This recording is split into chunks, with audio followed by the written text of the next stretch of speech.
Go ahead, Mr. Foster. Okay, we'll call the meeting to order and we'll now have the opening statement. All right. This is a special meeting of the County Employees Retirement System Board of Trustees Actuarial Committee. This meeting is being broadcast via video teleconference pursuant to KRS 61826. May be viewed by the public at Kentucky Public Pensions Authority offices located at 1260 Louisville Road in Frankfort, Kentucky. It is also being broadcast to the public live via Facebook. If you're speaking and are not appearing by video, please identify yourself before talking. If the video or audio broadcast is interrupted, we will attempt to reestablish a connection.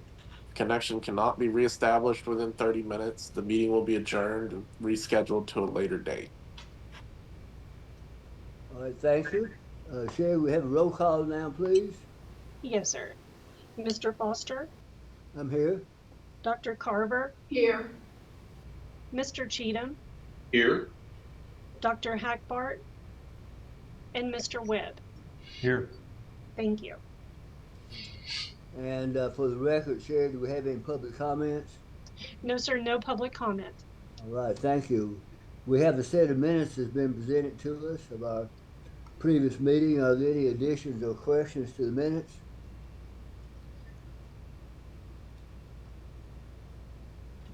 Seeing none, I'll be glad to entertain a motion to approve the minutes as presented. I'll make that motion. We have a motion, thank you. Is there a second to the motion? Second.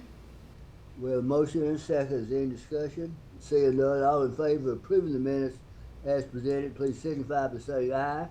Aye. Are there any nays? And the minutes are approved. Thank you very much. The next on our agenda is looking forward-looking return expectations. And who wants to get that for us today? Sure. This is David, and Craig is with me from Wilshire, so we are happy to kick this off. Thank you. I think this will, hopefully this will just, set it up a little bit for what you'll go through with the rest of the actuarial work. So these are our capital market assumptions. Right. Perfect page right there, Sherry. Thank you. Looking forward over 10 years, these are our capital market assumptions as set at the end of calendar year 2024, which will align with what you're looking at in the actuarial work that you're about to go through. And this, there's a whole lot of detail to all of this in several pages right here in your deck that we really don't need to go through today, but I just want to high level. This is the calculation of the expected return and risk level and even cash yield level of your policy allocation looking forward over the next 10 years. And that expected return is 6.21% annualized with a roughly 11.5% risk level. So I think you will see similarly with the work that you'll go through in the actuarial report, similar data, but those are our expected return assumptions applied to your policy portfolio. And a couple of comments I'll just make about that. That's as of December 31, as I said. The last time that you saw these forecasts from us were earlier last year based on the March 31, 2024 forward-looking assumptions, which were not significantly different. Those showed a 6.36 at that time. So a little bit lower today looking forward over the next 10 years, but not a significant difference. And I think maybe just to give a little insight to that, we could go all the way ahead to page 11, and I'll just talk about this for a minute because for a few years we've been talking conceptually about forward-looking returns being low, and when I say low, it's sort of relative to what might forward-looking returns have looked like 5 and 10 years ago, et cetera. And we know we had a period of time where interest rates went to zero, and so that brought a significant part of that return suite down. Things fixed income related came down. Since then, rates have gone up significantly. You know, we know where rates are today. It's come down just a little bit, but overall, fixed income assets are generating more like what we would call equilibrium returns. And by equilibrium, just sort of think of that as sort of a normal state of markets where nothing is out of whack in terms of valuations, et cetera. And that chart on the left side of this page shows nominal returns looking forward in a couple of lines. You'll see the light blue line is the December 24 assumptions that we're working with right now. And then that red line is equilibrium. And all that means is as you go from left to right, from inflation to cash, and then through fixed income out the various asset classes, what would that forward-looking return look like for each of those asset classes if we were in more of a state of equilibrium? And you can pretty quickly tell to the second half of this chart, what's below equilibrium are essentially equity forecasts looking forward. And much of that comes as a result of the valuations we see in the equity markets and primarily in the United States. So it's really high level discussion about that, but just to show that's why forward-looking returns are a little bit lower today than they might be at other times. But nevertheless, that's a 10-year number that you can look to. And that is our expected, that 621 is our expected return for your policy allocation looking forward over the next 10 years. And just one note to add to that, a reminder that that's considered a market return, a beta. There's the likelihood that your active management and positioning of the portfolio could add value above that number. So that's considered the baseline beta number, so to speak, for the portfolio. Thanks, Craig. Yep.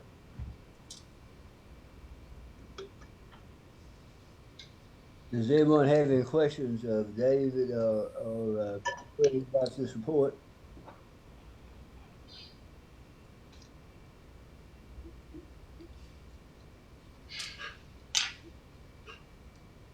All right, seeing none, gentlemen, thank you very much. Yep. Thank you. Next on our agenda is review of the actuarial assumptions, and Danny or Janie or whoever wants to handle that would kind of outline that issue for us, please. Thank you very much. I think I've met you all, but I will just, it's been a few months. I'll take a moment to introduce myself. Janie Shaw here, actuary for the retirement system. We're here to talk about the economic assumptions to be used for the upcoming June 30, 2025 actuarial valuation. Looking at what assumptions we're actually talking about today, we're talking about the price inflation assumption, the investment return assumption, and the payroll growth assumption. Kind of if we're just going to do a headline overview of what we're talking about today, ultimately our recommendation is that we do no change in those assumptions. So that means we would maintain our price inflation assumption of 2.5%. We would maintain our investment return assumption of 6.5% and our payroll growth assumption of 2%. But I will go over each of those a little bit more detail. So if we actually go through a few slides here until we get to the first set of graphs, we'll start with the price inflation assumption. So the first thing to talk about when we're talking about the price inflation assumption, it's not really a material assumption when we talk about the CERS valuation. The reason for that is we don't have any plan provisions that are directly tied to inflation. So we don't have a COLA that's directly tied to inflation. So really when we talk about your price inflation assumption, it's really a macroeconomic assumption that really it's just something we consider when we're setting our other economic assumptions. So if we were to change this assumption, it wouldn't directly impact your valuation in any way. But looking at your 2.5% assumption, what we do is we look at the economic forecasts of various different bond markets and various different experts. And even though we have seen pretty high inflation over the last 48 months or so, generally most experts think that inflation is going to be in like the 2.5% range. So we think that 2.5% assumption is still reasonable to continue looking at and considering.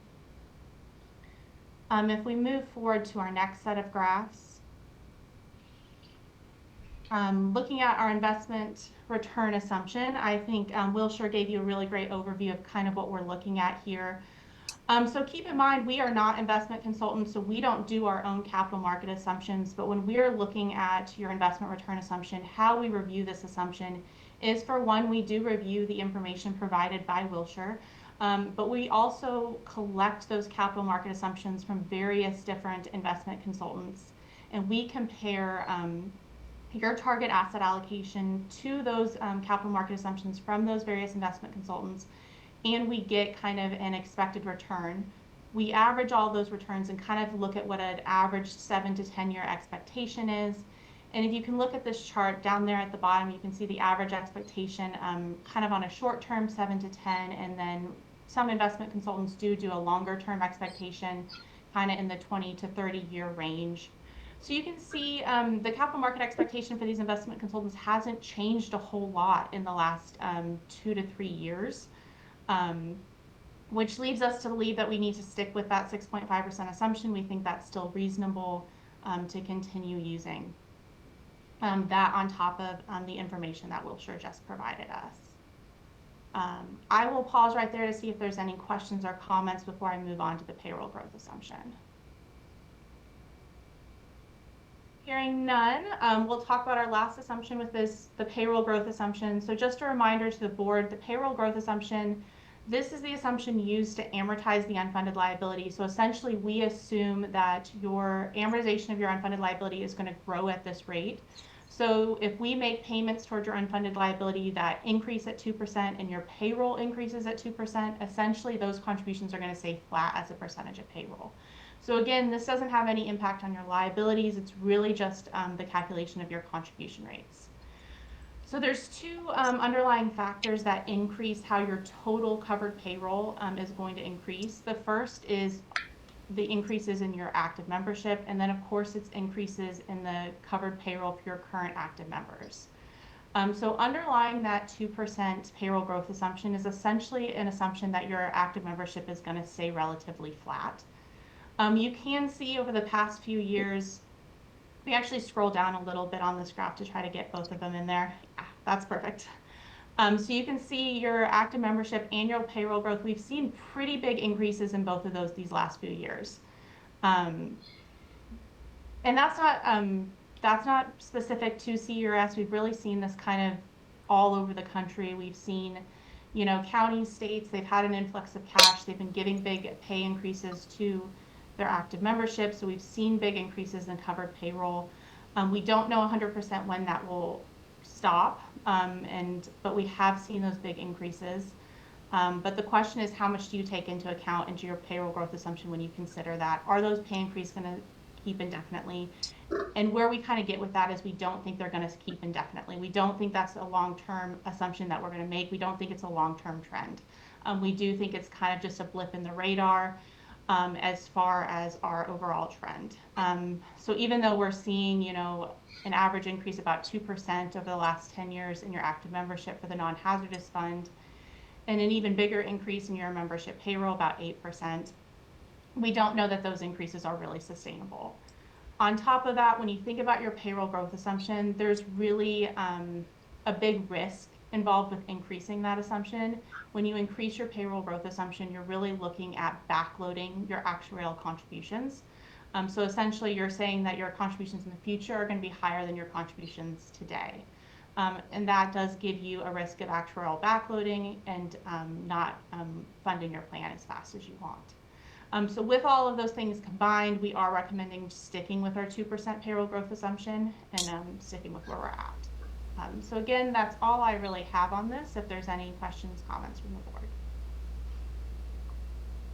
Jeannie, just question two, primarily on the payroll growth assumption. And I understand what you're talking about as far as backloading. But I guess my question, given the nature of the employment that we're dealing with as far as local governments, my experience has been that they tend to, at least on the payroll side, give raises that are pretty comparable to whatever the actual inflation rate is. So my question, not so much about where we're averaged over the last 10-year period of time. It's more about why would we not match that payroll growth assumption to our inflation rate? It's a great question. We generally do see, pay increases about the inflation. The important thing to look at is we're looking at the total payroll of your active membership. So, for instance, you have to remember when one person retires, that payroll is often replaced by a lower payroll. So when we look at the total payroll growth of a whole retirement system, we often see that it's lower than the actual inflation. It doesn't grow at exactly the inflation. It's a little bit lower just because you see big salaries falling off and they're not really, and even though people are being promoted into that role, it's replaced with a little bit lower payroll. So we generally do see that growth a little bit lower than your inflation assumption. Well, I understand what you're saying. My experience has been when one retires and that payroll drops off, somebody moves up and their payroll goes up to match. Yeah. We tend to be backfilling with lower paid people, not, eliminating a position. You definitely do that. I think it's just the payroll doesn't grow exactly. You're not filling people in the exact way. Someone may get that promotion raise, but then they may not also be getting that inflation raise. So that's where you get a little bit lag as far as the total payroll growing with inflation. And I think before the last few years, we really saw that in the actual data. We didn't see membership payroll. It was even growing at a little bit less than the 2%. I think we saw it at like 1.8, 1.9%. So it definitely wasn't up to the 2.5% inflation assumption before these last few years of getting those big payroll increases for our active membership. That was a time when inflation was 2% or less, depending on how you want to look at it. And at that point in time, I know local government budgets were challenged. I'm sure Steve can give us better history on that, from his perspective. But I just, that payroll growth assumption has always bothered me. I know we've talked about it off and on, but it just, I don't know what the cumulative effect as far as the contribution rate would be, but it just seems like we're if we were running 2% inflation and payroll growth was 1.8, and now we're sitting there saying 2, but inflation is going to be 2.5. That's a pretty marked disparity versus what it was, 4 or 5 years ago.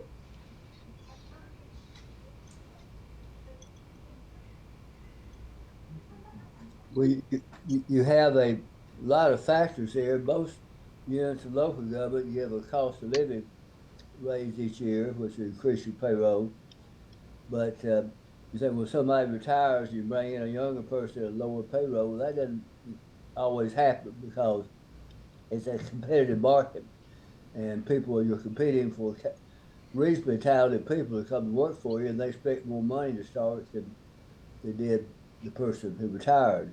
So those numbers it's hard to get, in my mind, it's hard to get a handle on what to really expect in terms of payroll growth, but it's a necessary endeavor, but I think it's a tough one to get a good handle on.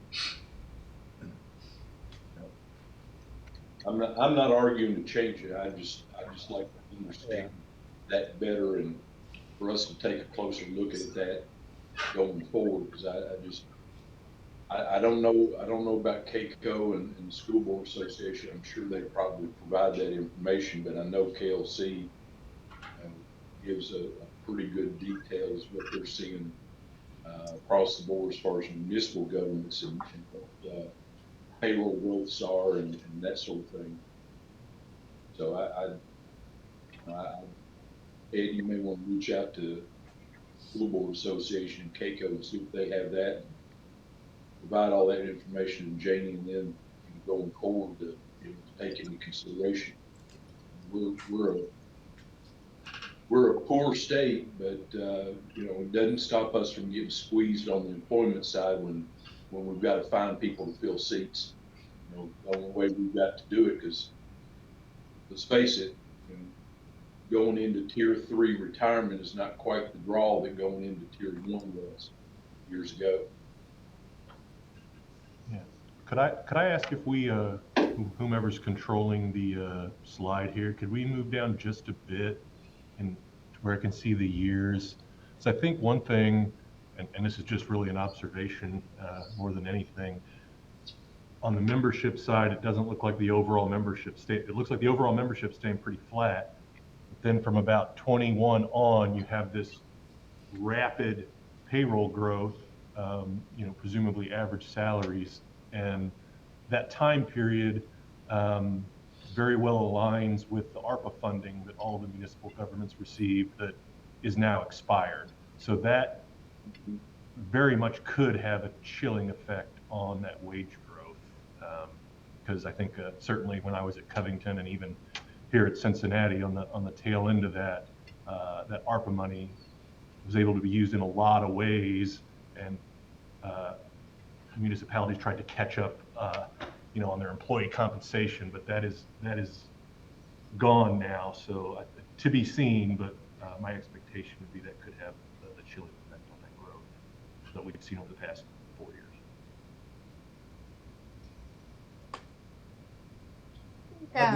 Any other questions or comments about the actuarial assumptions?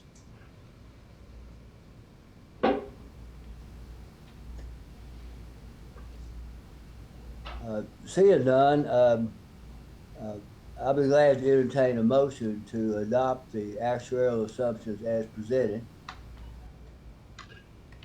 I'll be happy to make that motion. Thank you. Is there a second to the motion?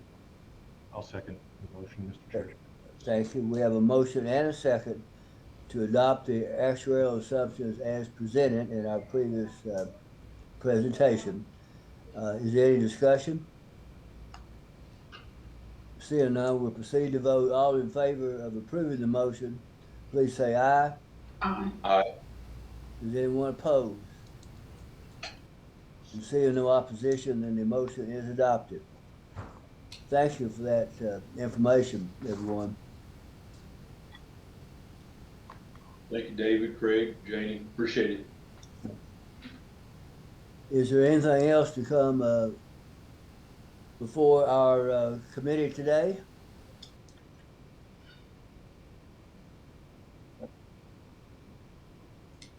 Well, seeing none, I will. There'll be no further business. I will entertain a motion that we adjourn. So moved. The motion, is there a second? Second. I hear a motion and a second. I thank everyone for being here today, and we will, all in favor, please say aye, and we'll stand adjourned. Aye. Thanks everyone for attending and participating today.